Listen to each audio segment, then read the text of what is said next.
ஒடிசா அரசியல் தொடர்பாக வி.கே. நவீன் பட்நாயக் தான் வி.கே. நவீன் பட்நாயக்குடைய அரசியல் வாரிசு தான் வி.கே. பாண்டியனா அப்படின்ற ஒரு கேள்வி இருந்தது. நவீன் பட்நாயக்குடைய அரசியல் வாரிசு தான் இந்த தேர்தலில் எதிரொலிச்சு மிக முக்கியமான ஒரு பேசு பொருளாக இருந்தது.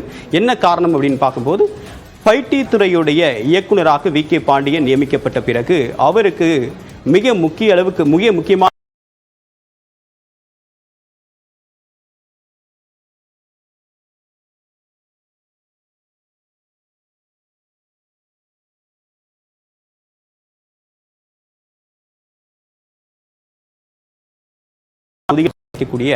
ஒரு விமர்சனமாக இருக்கு.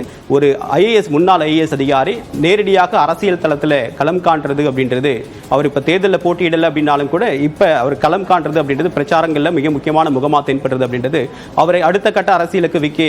பாண்டியனை நவீன் பட்நாயக் கொண்டு போறாரா அப்படின்ற கேள்வி இருந்தது. இந்த நிலையில நவீன் பட்நாயக் நேரடியாக பதில் சொல்லியிருக்காரு.